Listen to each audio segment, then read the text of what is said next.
Hello dear students, how are you? So today the next tense we are going to study, we are going to discuss is past indefinite. ਇਸ ਤੋਂ ਪਹਿਲਾਂ ਆਪਾਂ ਜਿਹੜੇ ਬਾਕੀ ਟੈਂਸਸ ਨੇ ਲਗਭਗ ਆਪਾਂ 10 ਟੈਂਸ ਕਰ ਚੁੱਕੇ ਹਾਂ। 11ਵਾਂ ਇਹ ਹੈ ਤੇ ਇਸ ਤੋਂ ਲਾਸਟ ਜਿਹੜਾ ਰਹਿ ਗਿਆ ਹੈ ਉਹ ਹੈਗਾ ਹੈ ਫਿਊਚਰ ਇੰਡੈਫੀਨਿਟ। ਸੋ ਉਹ ਕਰਨ ਤੋਂ ਪਹਿਲਾਂ ਆਪਾਂ ਅੱਜ ਕਰਾਂਗੇ ਪਾਸਟ ਇੰਡੈਫੀਨਿਟ। ਪਾਸਟ ਇੰਡੈਫੀਨਿਟ ਦੀ ਨਿਸ਼ਾਨੀ ਇਹ ਹੈ ਕਿ ਇਹਦੇ ਪਿੱਛੇ इस तरह होता है जिवें मैं काम किया, मैं गया, मैं आया, मैं उसनूं पुछया, उसने मैनूं दस्सिया, असीं गलबात की। इहदे पिछे ज़्यादातर है जां सी नहीं आउंदा। हाँ, दा सी आ जांदा। जिस तरह मैं जांदा सी, मैं आउंदा सी, मैं पढ़दा सी, असीं खेडदे सी, वो सोचदे सी। सो दा सी आ जांदा है। बाकी इहदे पिछे ना कीता है, ना कीता सी, ना ते सी, न ते है, न ती है, जो क्या पीती है, क्या पीती सी, ये नहीं आउंदा। सिर्फ कल आउंदा असीं काम कीते, असीं चाह पीती, असीं आए, वो गए, वो बैठिया, मैं सोचिया, उसने दस्सिया, असीं सुनिया, तुसीं बोलिया, वो लड़े, तुसीं खेडे। सो ये इस तरह आऊगा। ये पिछे है या सी नहीं आउंदा। ये पास्ट इंडेफिनिट है। इंडेफिनेट का मतलब इत्थे भी यही है कि ये पता नहीं किस वेले गल वापरी है, कितना समा पहला वापरी है। सो पास्ट इंडेफिनेट दे विच आपां निशानी पढ़ ली है कि पिछे है या सी नहीं होंदा, सिर्फ ता ते ती आ ए ई वगैरह ही होता है। दूसरी गल जेकर पॉजिटिव होवे, असर्टिव होवे तां उहदे च आपां सैकंड फॉर्म लाउने आ वर्ब दी। अंग्रेजी च ट्रांसलेट करन लगे वर्ब दी सैकंड फॉर्म लाउने आ। जिवें गो, वेंट, गोन, इतने वेंट आएगा, लाफ, लाफ्ट, लाफ्ट। जी सैकंड फॉर्म है वो यूज करेंगे आप। जेकर नैगेटिव बन जाए तो डिड ला के, डिड जो क्योंकि डू की सैकंड फॉर्म है इसलिए ये डिड जी है वो बस सैकंड फॉर्म इतने लाती। बाकी डिड नॉट ला के जी अगली फॉर्म आएगी जी आप वर्ब यूज करना है वो फर्स्ट फिर आएगा। इसी तरह जेकर नैगेटिव हो गया, हम जेकर क्वेश्चन है इंटरोगेटिव है तो वो डिड जोड़ा वा वो पहला ला के फिर सबजैक्ट फिर वर्ब की फर्स्ट फॉर्म लावांगे आप। सो ये इस तरह जोड़ा ये रूल्स ने।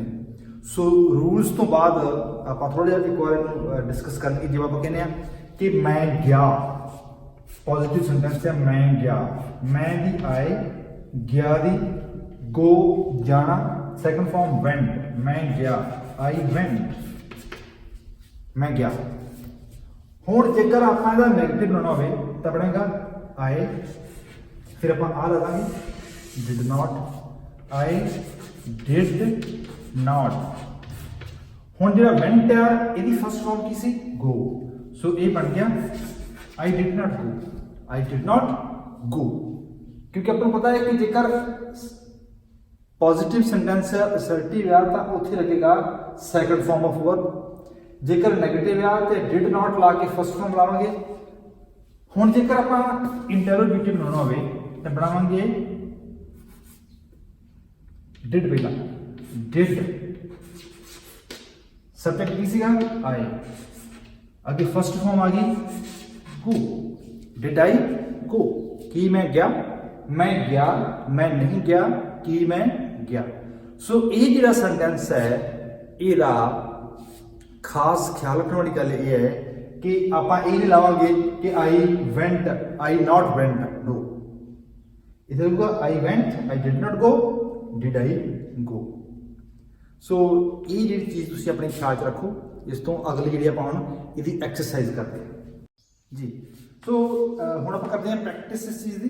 जिस तरह आप अगे पढ़ के आए हैं कि subject plus verb plus object, verb भी वर्ब की सैकंड फॉर्म, पास्ट इंडेफिनिट दे विच वर्ब की सैकंड फॉर्म ही यूज होएगी, चाहे वो डिड है तो चाहे वो मीन वर्ब है।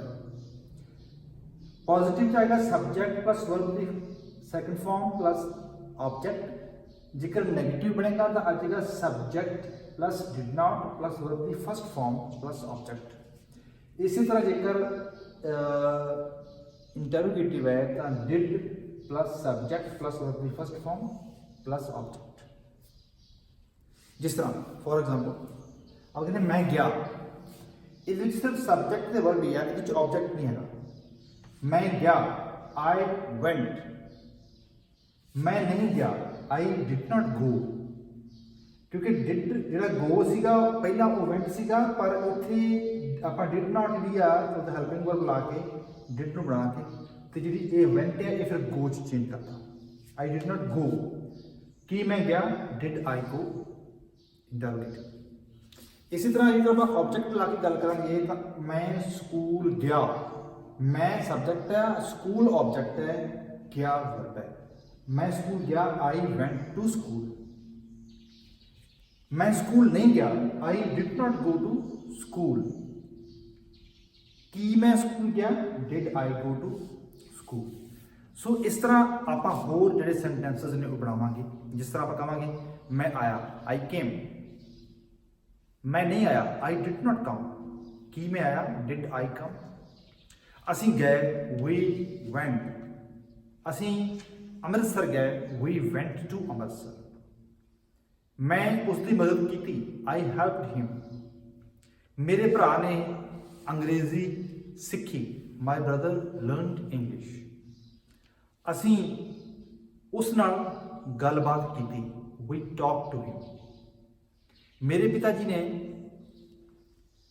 मेरी fees they the, my father paid my fees. असी उसका इंतजार किया, वी वेटिड फॉर हिम।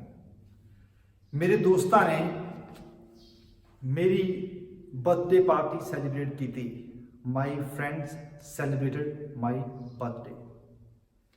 असी पैली वाही, वी कल्टिवेटेड द फील्ड। असी अमृतसर नहीं गए, हुण जेकर नैगेटिव बनाना होगा, we did not go to Amritsar. असी बर्थडे पार्टी सैलीब्रेट नहीं की थी, we did not celebrate birthday party. असी पहली नहीं वाई, we did not cultivate the field. So इसी तरह डिड नॉट ला के फर्स्ट फॉर्म आएगी, पर जेकर सेंटेंस पॉजिटिव है, असर्टिव है, तो उत्थे सैकंड फॉर्म की वरतों ही जिहड़ी है वो की जाएगी। सो ये बाकी जी प्रैक्टिस आप जिस तरह की गल करते हैं हर वीडियो के प्रैक्टिस बड़ी है वो बड़ी लाजमी है। प्रैक्टिस तो बगैर nothing is impossible. So you should keep on practising. अपनी जी इंडेफिनेट की वरतों है ये अपनी बोल चाल के बहुत ज़्यादा होती है। असी हर गल कोशिश करते हैं जेकर पास्ट करनी है तो उन्होंने इंडेफिनेट च करने की कोशिश करते हैं। जिवें आपां दसदे कि मैं गया, उत्थे मैं उसनूं मिलिया, उसने मैंने दसिया, असी फिर गलबात की, असी फिर इकट्ठे रहे, असी बड़ा आनंद माणिया, उसने मैनू कुछ पैसे दिते, मैं उसका धन्नवाद किया। सो ये गल्लां, इस तरह दी गल्लां आपां सारियां पास्ट इंडेफिनेट विच ही करते हैं। इस वास्ते हुण यही तरीका एक यही है कि इसनूं तुसीं लगातार अपनी बोल चाल दे विच, अपनी प्रैक्टिस दे विच लिआओ। सोचो भी अंग्रेजी जेकर तुसीं अंग्रेजी सीखनी है। यही एक बेसिक रूल है किसी भी चीज़ को सीखने का कि तुसीं उसके बारे लगातार सोचते रहो, अखबार पढ़ते रहो, बुक्स पढ़ते रहो। थोड़ी जी प्रैक्टिस आप होर कर लिए। मैं चाह पीती, आई टुक टी। मैं चाह नहीं पीती, I did not take tea. उसने खाना खाता, ही एट फूड। मैं कॉफ़ी लई, आई हैड कॉफ़ी। उसने चाह बनाई, ही प्रिपेयर्ड टी। मैं कंप्यूटर सीखा, आई लर्न कंप्यूटर। मैं अंग्रेजी पढ़ाई, आई टॉट इंग्लिश। मैं स्कूल विच अंग्रेजी पढ़ाई, I taught English in the school. मैं लाइब्रेरी गया, I went to the library. मैं कुछ किताबां लईयां, आई गॉट सम बुक्स। असी कुछ किताबां खरीदियां, we bought, we purchase some books. उसने मैनू मेरा नाम पूछा, ही आस्क्ड मी माई नेम। मैं उसनों अपना नाम दस्या, I told him my name. उसने मैनू चाह पीने लई कहा, he asked me to have tea. उसने मैनू कोल बैठने लई आख्या, he asked me to sit beside him. So ये अपनी प्रैक्टिस है। लगातार प्रैक्टिस करते रहो, अपने हिसाब से प्रैक्टिस करते रहो। जिन्नी प्रैक्टिस करोगे उन्नी वधिया है क्योंकि प्रैक्टिस तो बगैर जिहड़ा है वो किसी भी चीज़ ਨੂੰ ਸਿੱਖਣ ਵਾਸਤੇ ਜਿਹੜਾ ਹੈ ਉਹ ਇੱਕ ਫੰਡਾ ਮੇਨ ਜਿਹੜਾ ਹੈ that is practice. So thank you very much. ਇਸ ਤੋਂ ਬਾਅਦ ਅਗਲਾ ਆਪਣਾ ਇੱਕ ਹੋਰ ਟੈਂਸ ਰਹਿ ਗਿਆ, ਉਸ ਨੂੰ ਆਪਾਂ ਅਗਲੀ ਵੀਡੀਓ 'ਚ ਕਰਾਂਗੇ। Thank you very much.